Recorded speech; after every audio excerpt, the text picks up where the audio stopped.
नमस्कार, मेरे साथ आप देख रहे हैं न्यूज गंगा और मैं हूं आपके साथ निशा भारद्वाज। ग्वालियर हाईकोर्ट में बाबा साहेब का अपमान, अब मायावती और चंद्रशेखर आजाद आए मैदान में। जातिवादी सोच से आर पार की लड़ाई अब तय।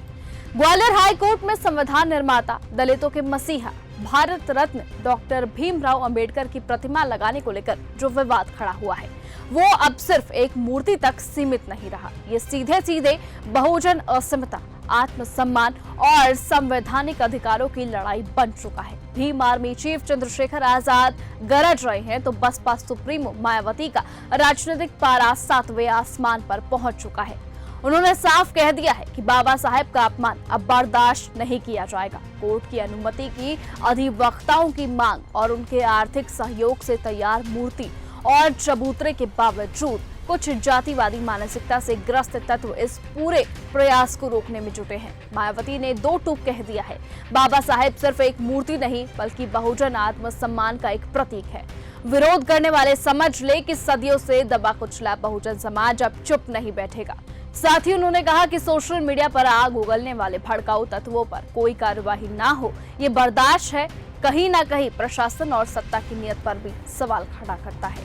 बसपा में मध्य प्रदेश सरकार, राज्यपाल और हाई कोर्ट से मांग की है कि मूर्ति स्थापना में आ रही बाधाएं तत्काल हटाई जाए और अगर बाबा साहेब भीमराव अंबेडकर की मूर्ति को ग्वालियर हाई कोर्ट परिसर में सम्मान पूर्वक नहीं स्थापित किया गया तो ये महज अदालती परिसर का नहीं बल्कि देश की लोकतांत्रिक आत्मा का भी अपमान होगा। अब ये मुद्दा यही नहीं है, मुद्दा मूर्ति का नहीं है। अब सवाल है बहुजन समाज के सम्मान की रक्षा कौन करेगा और जातिवादी मानसिकता के खिलाफ कौन खड़ा होगा। जवाब हर हाल में चाहिए, क्योंकि ये सिर्फ एक मूर्ति नहीं, संविधान की आत्मा की स्थापना है। और अब ये सवाल लोग भी पूछ रहे हैं कि कब आखिरकार वो मूर्ति वहां पर लगाई जाएगी।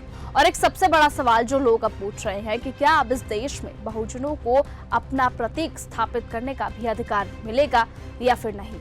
बहरहाल ये आने वाला वक्त बताएगा कि आखिरकार वहां पर मूर्ति कब लगेगी। लेकिन जिस तरीके से चंद्रशेखर आजाद और मायावती अब साथ में आ चुके हैं, लगता है कि मूर्ति अब लगने में ज्यादा देरी नहीं होगी। फिलहाल आप इस पूरी खबर पर क्या सोचते हैं, कमेंट सेक्शन में अपनी राय लिखकर जरूर बताएं। और ऐसे ही लेटेस्ट अपडेट और खबरों के लिए आप बने रहें और ऐसे ही देखते रहें न्यूज गंगा। नमस्कार।